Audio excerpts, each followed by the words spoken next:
प्यारे बच्चों, विज्ञान की आज की ऑनलाइन क्लास में आपका स्वागत है। बच्चों, आज हम क्लास 8 का पाठ 10 फसल उत्पादन का तीसरा भाग पढ़ेंगे, जिसमें हम भंडारण, हरित क्रांति, फसल समुन्नति और पशुपालन के विषय में विस्तार से चर्चा करेंगे। तो आज का पाठ शुरू करने से पहले हम यह देख लेते हैं कि हमने पिछले 2 भागों में क्या जाना। पिछले भाग में हमने कृषि के बारे में जाना।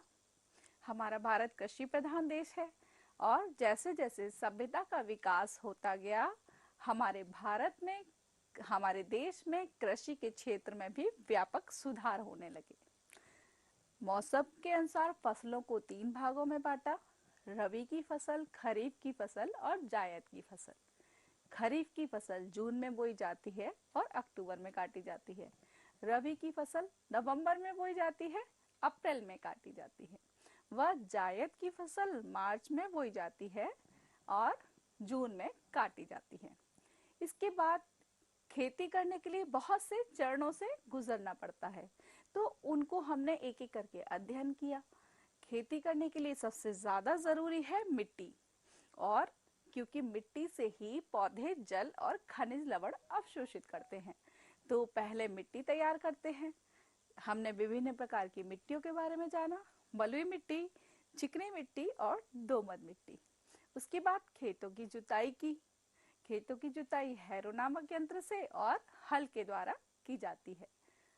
फिर उसके बाद बीजों के चुनाव का परीक्षण के बारे में, बुवाई, मृदा के पोषक तत्व, 3 प्रकार के पोषक तत्व, मुख्य पोषक तत्व, गौण पोषक तत्व और सूक्ष्म पोषक तत्व के बारे में भी अध्ययन किया। इसके बाद फसल चक्रण। फसल चक्रण क्या है? एक फसल के बाद दूसरी फसल बोई जाती है, जिससे मिट्टी की उर्वरकता बनी रहे। इसे हम फसल चक्रण कहते हैं। जैसे गेहूं की फसल के बाद दलहन की फसल बोई जाती है। फिर कंपोस्ट खाद क्या होती है? जो सड़े गले पेड़ पौधे की पत्तियां हैं, मरे हुए जीव हैं, फल सब्जियों के छिलके हैं, इनको हम एक गड्ढे में इकट्ठा कर लेते हैं। इसके बाद इसको मिट्टी से ढक देते हैं, तो इनके अंदर कुछ सूक्ष्म जीवाणु होते हैं जो जटिल कार्बनिक पदार्थों को सरल कार्बनिक पदार्थों में तोड़ देते हैं, जिसे हम कंपोस्ट खाद को प्राप्त करते हैं। जो उर्वरक हमें कंपोस्ट खाद से प्राप्त नहीं हो पाते हैं, उन्हें फैक्ट्रियों में बनाकर वायुमंडल की नाइट्रोजन से रासायनिक उर्वरक बनाते हैं। इसी प्रकार नाइट्रोजनी उर्वरकों के बारे में जाना। नाइट्रोजन चक्र के बारे में भी हमने विस्तार से चर्चा की। नाइट्रोजन चक्र क्या है? वायुमंडल की नाइट्रोजन को पेड़ पौधे सीधे नहीं अवशोषित करते हैं, इसको नाइट्रेट के रूप में बदल कर ही वो जब वह पानी में जल में घुल जाती है, उसके बाद उसको वो अवशोषित कर पाते हैं। इसलिए वायुमंडल की नाइट्रोजन 3 तरह से नाइट्रेट में बदलती है: तड़ित और वर्षा के द्वारा, सूक्ष्म जीवों के द्वारा और रासायनिक उर्वरक के द्वारा। फिर वह नाइट्रेट मिट्टी में जल के साथ घुल जाती है और पेड़ पौधे उसे अवशोषित कर लेते हैं, और जिससे वो प्रोटीन का निर्माण करते हैं। पेड़ पौधे से हम लोग जीव जंतु भोजन लेते हैं, और जब पेड़ पौधे और जीव जंतु मृत हो जाते हैं तो पुनः नाइट्रोजनी यौगिक के रूप में मिट्टी में मिल जाते हैं, जिसको नाइट्रीफाइंग बैक्टीरिया नाइट्रेट्स में बदल देते हैं, और नाइट्रेट को डीनाइट्रीफाइंग जीवाणु पुनः नाइट्रोजन में बदल देते हैं। इस प्रकार से वायुमंडल में ये नाइट्रोजन का चक्र चलता रहता है और नाइट्रोजन का स्थिरीकरण बना रहता है। इसके बाद फसलों की सिंचाई किन साधनों से की जाती है और किस हिसाब से हमें सिंचाई करना चाहिए, इसके बारे में भी जाना। मिट्टी की जल धारण क्षमता। विभिन्न प्रकार की मिट्टियों की अलग अलग जल धारण क्षमता होती है, और उसी के आधार पर हमें सिंचाई करनी चाहिए। फसलों को पक्षियों, चूहे, इल्ली, टिड्डे और खरपतवार आदि से बचाने के बारे में हमने अध्ययन किया। कटाई और मड़ाई। जब फसल पककर तैयार हो जाती है तो इसको काटा जाता है, कभी कभी मशीनों के द्वारा, कभी हाथ के द्वारा। इस प्रकार से फसल की कटाई और फिर मड़ाई, फसल से भूसे को अलग करना मड़ाई कहलाता है। जो कि कुछ मशीनों के द्वारा भी कर सकते हैं, छोटे किसान इसको फटक कर भी करते हैं। तो चलिए अब हम देखते हैं आज हम किन बिंदुओं पर चर्चा करेंगे। आज हम भंडारण, जब फसल पककर तैयार हो गई, उसकी कटाई मड़ाई भी हो गई, अब उनको सुरक्षित रखना बहुत जरूरी है। तो उसको किस प्रकार से भंडारित करते हैं इसके बारे में हम चर्चा करेंगे। भंडारण के उद्देश्य, हरित क्रांति, फसल समुन्नति और विभिन्न फसलों की समुन्नत किस्मों के बारे में जानेंगे। जंतुओं से प्राप्त खाद्य पदार्थ, हमें विभिन्न जंतुओं से बहुत से खाद्य पदार्थ प्राप्त होते हैं और किन किन से कौन से खाद्य पदार्थ प्राप्त होते हैं इसके बारे में भी आज अध्ययन करेंगे। फिर पशुपालन और दुग्ध उत्पादन के बारे में आज हम इस भाग में चर्चा करेंगे। तो चलिए शुरू करते हैं। खेती के लिए विभिन्न चरणों से होकर गुजरना पड़ता है। तो हमने आपको बताया था, पहले मिट्टी तैयार करते हैं, बीजों का चुनाव करते हैं, उनकी बुवाई की जाती है, फिर मिट्टी के पोषक तत्वों का ध्यान रखा जाता है, फसलों की सिंचाई की जाती है और जो अनावश्यक खरपतवार उसमें उगे आते हैं उन पर नियंत्रण किया जाता है। इसके बाद कटाई और मड़ाई होती है। इस कटाई और मड़ाई के बाद आखिरी स्टेप है भंडारण, जो कि अब हम पढ़ने जा रहे हैं। फसल उत्पादन के पश्चात उपज का भंडारण एक महत्वपूर्ण चरण है। चूहे, कीड़े और अन्य छोटे जीवों से उपज को बहुत नुकसान होता है। इसके लिए बड़े पैमाने पर अन्न के भंडारण के लिए उन्नत भंडारों, धातु के बर्तनों और साइलों का प्रयोग किया जाता है। आप सोच रहे होंगे आप कि साइलो क्या है? बड़े बड़े कंटेनर होते हैं और बड़े स्तर पे उनमें फसलों का भंडारण किया जाता है, जैसा कि आप चित्र में देख सकते हैं। तो इस प्रकार से साइलो में भंडारण होता है। भंडारण में ताप का भी ध्यान दिया जाता है। जिन खाद्यान्नों में पानी की मात्रा कम होती है, जैसे कि अनाज, दालें इत्यादि, उनको कमरे के ताप पर रखा जाता है और जिनमें पानी की मात्रा अधिक होती है, जैसे कि फल, सब्जियां, इनको कम ताप पर 0 डिग्री से 1 डिग्री सेंटीग्रेड पर संरक्षित किया जाता है। भंडारण के उद्देश्य, अब हम भंडारण क्यों करते हैं इसके बारे में हम चर्चा करते हैं। यदि उचित भंडारण के द्वारा वर्ष भर खाद्यान्न की उपलब्धता रहती है, यदि हम लोग अच्छे से भंडारण करेंगे तो फसलें मौसम के हिसाब से उत्पन्न होती हैं। तो जो गर्मी वाली फसल है वो हम सर्दी में भी खा सकते हैं और जाड़ों में भी खा सकते हैं। तो इस प्रकार से अलग अलग मौसम में प्राप्त हुई फसलों को हम वर्ष भर प्राप्त कर सकते हैं। दूर दराज के क्षेत्रों में सुविधा पूर्वक खाद्य पदार्थ पहुंचाए जा सकते हैं। जो बहुत दूर क्षेत्र हैं वहां पर अगर हम उचित तरीके से भंडारण करके उन्हें पहुंचाएंगे तो वो आसानी से सुरक्षित पहुंचेंगे। अदरवाइज वो खराब हो जाएंगे, बीच में ही सड़ जाएंगे या फिर उनमें छोटे छोटे कीड़े लग सकते हैं, कुछ भी नुकसान हो सकता है। कीड़ों और कवकों के द्वारा खाद्यान्न की हानि को रोका जा सकता है। तो जो कीड़े लग जाते हैं, यदि हम अच्छे से भंडारण करेंगे तो हम इस हानि से भी हमारे खाद्य पदार्थों को बचा सकते हैं। यदि कभी प्राकृतिक आपदा से फसल खराब हो जाती है और उचित रूप से भंडारित अनाज जनता को उपलब्ध कराया जा सकता है। कई बार ऐसा होता है कि कभी बहुत प्राकृतिक आपदा आ जाती है और हमारी सारी फसलें नष्ट हो जाती हैं, तो फिर हम जो पुराने हमने भंडारित की हुई फसल हैं उनके प्रयोग से हम लोग जनता को अनाज उपलब्ध करा सकते हैं। खाद्यान्न का भंडारण भारतीय खाद्य संस्थान FCI के माल गोदामों में केंद्र सरकार और राज्य सरकार के द्वारा किया जाता है। किन माल गोदामों में किया जाता है? FCI के। हरित क्रांति, हरित यानी कि हरा रंग। तो फसल उत्पादन के सभी चरण क्रमबद्ध तरीके से अपनाए जाने पर पैदावार में वृद्धि होती है। यदि हम उनको सही तरीके से चरण वाइज चरण फसल उत्पादन का पूरा ध्यान रखेंगे तो हमारी जो फसल है वो ज्यादा मात्रा में हमें प्राप्त होगी। और देश की दिन प्रतिदिन बढ़ती जनसंख्या खाद्य आपूर्ति के लिए फसल उत्पादन की पद्धतियों में सुधार और विकास होते रहते हैं।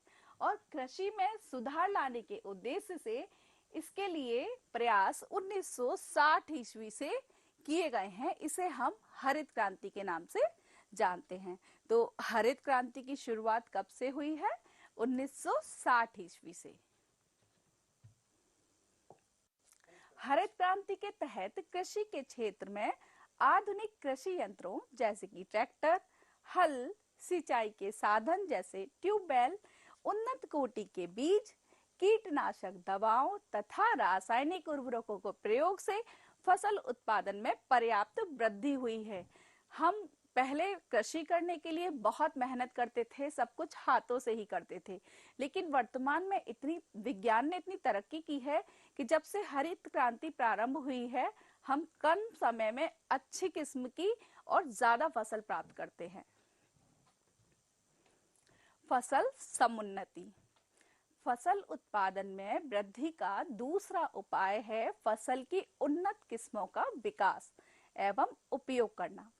यह प्रणाली फसल समुन्नति कहलाती है। तो उन्नत किस्मों का विकास किस तरह से किया जाता है?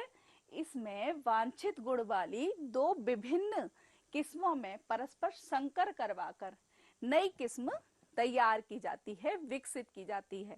जो जैसे दो किस्में हैं, जिनमें उन दोनों किस्मों के जो अच्छे गुण होंगे उनको संकर करा के उनके अच्छे गुणों को प्राप्त करके हम तीसरी नई किस्म बनाते हैं, और जिससे हमारी फसल की उत्पादन क्षमता और उसकी किस्में उन्नत होती हैं।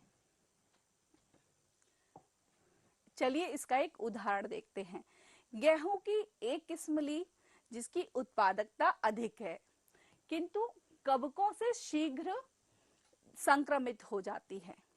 और दूसरी किस्म है जिसकी उत्पादकता तो कम है, लेकिन वो है कवकों के संक्रमण के प्रति प्रतिरोधकता अधिक होती है उसके अंदर। तो इन दोनों किस्मों के बीच हमने संकर करवाया, और इन दोनों के संकरण के द्वारा गेहूं की ऐसी किस्म विकसित की जा सकती है जिसकी उत्पादकता भी अधिक हो और कवकों के द्वारा संक्रमित होने की संभावना भी ना हो। तो इस प्रकार से हमने दो किस्मों में से जो अच्छे उनके गुण थे उनको लेकर एक नई ऐसी किस्म उत्पन्न की जिसमें कि दोनों ही अच्छे गुण थे, उसकी उत्पादकता भी अधिक थी और कवकों के प्रति प्रतिरोधकता भी अधिक थी। तो इस प्रकार से हमने बहुत सी फसलों में संकर के द्वारा कुछ समुन्नत किस्में उत्पन्न की हैं, जैसे कि गेहूं में सोनालिका, कल्याण सोना, ये गेहूं की उन्नत किस्में हैं जो कि संकर के द्वारा उत्पन्न की गई हैं। इसी प्रकार से धान की है जया, पद्मा, पूसा 215, और मक्का की है गंगा और रंजीत। ये संकर करके हमने इनकी अच्छी किस्में उत्पन्न की हैं। इसी प्रकार से और भी फसलों की उत्तम किस्मों को हम समुन्नत विधि के द्वारा प्राप्त करते हैं। उन्नत बीजों के उपयोग से उत्पादन पर प्रभाव। उन्नत बीजों के उपयोग से उत्पादन में वृद्धि हुई है, परंतु इससे मिट्टी की गुणवत्ता तथा जल की उपलब्धता पर विपरीत प्रभाव पड़ा है। भूमिगत जल की मात्रा में भी लगातार कमी आ रही है। कई ऐसे अन्य भी कारण हैं, जैसे कि जंगलों की कटाई, औद्योगिकरण, प्रदूषण, इनकी वजह से भी भूमिगत जल में कमी आ रही है। भूमिगत जल स्तर को संरक्षित रखना अति आवश्यक है, और इसके लिए वर्षा जल एवं संवर्धन और जल संरक्षण को लगातार प्रोत्साहित करना चाहिए। और आप लोगों को भी जल संरक्षण करना चाहिए। आवश्यकता से अधिक जल हमें बर्बाद नहीं करना चाहिए। जितनी आवश्यकता हुई उतना ही जल हमें प्रयोग करना चाहिए। जंतुओं से प्राप्त खाद्य पदार्थ। अब बहुत से जंतु हैं जिनसे हमें खाद्य पदार्थ प्राप्त होते हैं। हम सभी अपने भोजन की आवश्यकता की पूर्ति के लिए पौधों की भांति जंतुओं पर भी आश्रित हैं। हमें दूध, अंडे, मांस जैसे खाद्य पदार्थ जंतुओं से ही प्राप्त होते हैं। आप प्रतिदिन दूध का उपयोग तो करते ही होंगे। कुछ सर्वाहारी जो कि कृषि जो कि वेजिटेरियन और नॉन वेजिटेरियन दोनों होते हैं, वो अंडे और मांस को भी खाते हैं। हम सभी उन जंतुओं को पालते हैं जिनसे हमें खाद्य पदार्थ प्राप्त होते हैं और पालतू जंतुओं के घर पर अथवा पशु गृह में पाला जाता है। जैसे कि आप देख रहे हैं, बकरी है, गाय है, इनको हम अपने घरों पर भी पालते हैं और पशु गृह में भी पालते हैं। पशुपालन, जंतुओं की अच्छे तरीके से जो देखभाल की जाती है और उनको पाला जाता है, इसी को हम पशुपालन कहते हैं। हमारी जो विशाल जनसंख्या है, उसके पोषण हेतु जंतु खाद्य प्राप्त करने के लिए व्यापक स्तर पर पशु पालन करना आवश्यक है। फसल की तरह पशुओं की देखभाल के लिए भी हमें कुछ निर्धारित चरणों से गुजरना होता है या निर्धारित चरणों को अपनाना होता है।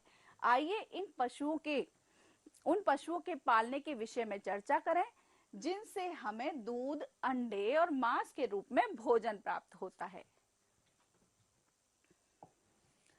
दुग्ध उत्पादन, दूध देने वाले पशु जैसे कि गाय, भैंस को डेयरी फार्म में पालते हैं और ये पशु दुधारू पशु कहलाते हैं। प्राचीन काल से ही गाय और भैंस दूध उत्पादन का मुख्य स्रोत है। दूध से हमें विभिन्न पोषक तत्व प्राप्त होते हैं। पोषक तत्व तो आप लोग जानते ही हैं। हमें संतुलित भोजन के लिए ऐसा भोजन लेना चाहिए जिसमें संपूर्ण पोषक तत्व हों। पोषक तत्व दूध में हमें कौन से मिलते हैं? प्रोटीन है, सोडियम, कार्बोहाइड्रेट, वसा, पोटेशियम, कैल्शियम और बहुत से विटामिन हमें दूध से प्राप्त होते हैं। इसीलिए हम दूध को संपूर्ण आहार भी कहते हैं। दुधारू पशुओं के पालन के लिए उनके उचित पोषण, देखभाल, संरक्षण और प्रजनन की आवश्यकता होती है। पोषण यानी कि उन्हें अच्छे से संतुलित भोजन प्रदान किया जाए, उनकी देखभाल, उनका रक्षा करना जिससे उन्हें कोई बीमारियां ना हो, और उनकी अच्छी प्रजनन की आवश्यकता होती है। उचित रखरखाव होने पर ये पशु लगभग 20 वर्षों तक दूध देते हैं। इन पशुओं के आहार में घास, सूखा चारा, गेहूं का भूसा तथा दलहन का हरा चारा जैसे बरसीम, अल्फा इत्यादि शामिल है। आप जो लोग, बहुत से बच्चे जानते होंगे जिनके घर में पशुओं का पालन किया जाता है कि इन पशुओं को क्या आहार दिया जाता है। सरसों और कपास की खली का भी उपयोग चारे के रूप में किया जाता है। भोजन, पशु के अच्छे स्वास्थ्य के लिए भोजन का समय और उसकी उचित मात्रा आवश्यक है। सामान्यतः चारा प्रातः और सायंकाल दूध दोहने से पहले नाद में दिया जाता है। पेयजल भी दिन में कम से कम 2 बार दिया जाता है। गांव में पशुओं को चरागाहों में छोड़ देते हैं जहां से वे भोजन प्राप्त करते हैं, और नहाने के लिए तालाबों में छोड़ दिया जाता है। डेयरी फार्म में भोजन और साफ सफाई पशु गृह में ही होती है। आवास यानी कि जहां वो रहते हैं। तो पशु कहाँ पाले जा रहे हैं? डेयरी फार्म में। तो डेयरी फार्म में स्वच्छ एवं हवादार आवास की व्यवस्था होती है और ये पक्के बने होते हैं। फर्श पर पुआल का बिछाव होता है एवं मल मूत्र निष्कासन की भी उचित व्यवस्था होती है। जंतुओं की नियमित जांच, जिस प्रकार से हम लोगों को स्वस्थ रहना बहुत जरूरी है, इसी प्रकार से जंतुओं की भी जांच कराना बहुत आवश्यक है। गाय और भैंस को कभी कभी संचरनी अथवा वायरस जनित रोग हो जाते हैं जो कि एक दूसरे से फैलते हैं। जैसा कि आप इस चित्र में देख सकते हैं, इस गाय को एक वायरस जनित रोग हो गया है जो कि आपस में एक दूसरे से फैलते हैं। इनमें पशु के मुंह में, खुर में छाले भी हो जाते हैं और बुखार आ जाता है। पशु निस्तेज हो जाते हैं। आप इस चित्र में देख सकते हैं, इसके मुंह में छाले हो गए हैं। और एक एंथ्रेक्स वायरस है जिससे जो रोग होता है वो पशुओं को अत्यधिक घातक है। कभी कभी परजीवी कृमि का संक्रमण भी पशुओं को रोगग्रस्त कर देता है। कुछ कृमि ऐसे होते हैं जो इनके ऊपर रहने लग जाते हैं और इनको रोगग्रस्त करते हैं। रोगों के लक्षण दिखाई देते ही पशु चिकित्सक से इलाज करवाना चाहिए। इनके बचाव के लिए रोग प्रतिरोधक टीके लगवाए जाने चाहिए। जैसे कि हम लोग भी टीके लगवाते हैं ना, इसी प्रकार से पशुओं को भी रोग प्रतिरोधक टीके लगवाए जाने चाहिए। और पशुओं की नियमित जांच पशु चिकित्सक के द्वारा होती रहनी चाहिए। दुग्ध उत्पादन क्षमता। आयु के साथ साथ पशुओं की दुग्ध उत्पादन क्षमता में कमी आने लगी है और पशु बार बार रोगग्रस्त होने लगे हैं। रोगग्रस्त पशुओं को स्वस्थ पशुओं के साथ नहीं रखना चाहिए, क्योंकि अभी हमने बताया था को इनको कुछ वायरस जनित ऐसे संक्रमण रोग हो जाते हैं जो एक दूसरे से फैलते हैं। यदि कोई रोगग्रस्त हो गया है तो उसे अन्य पशुओं से अलग रखना चाहिए।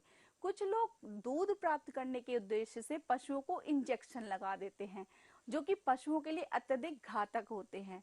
अतः इंजेक्शन नहीं लगाना चाहिए उन्हें, और दुग्ध उत्पादन की पूर्ति हेतु उन्नत नस्लों के पशुओं को पालना चाहिए।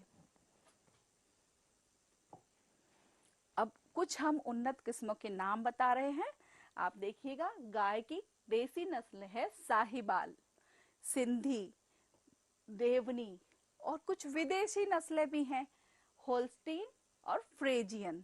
आप इनके नाम याद रखिएगा। भैंस की नस्लें हैं मुर्रा, मेहसाना, सुखी और जीली। इनका एक बार पुनः नाम पढ़ते हैं। देसी नस्लें साहिवाल, सिंधी, देवनी, और विदेशी नस्लें हैं होल्स्टीन और फ्रेजियन। और भैंस की नस्लें मुर्रा, मेहसाना, सुखी और जीली। यह सही जोड़े बनाने हैं। स्तंभ 1 को 2 से मिलाना है, जैसे कि डिबलर। डिबलर क्या है बच्चों? हमने आपको बताया था कि डिबलर के द्वारा बीजों को गहराई पर बोया जाता है, तो बुआई की विधि है। तो हम इसका एक आंसर आपको बता रहे हैं।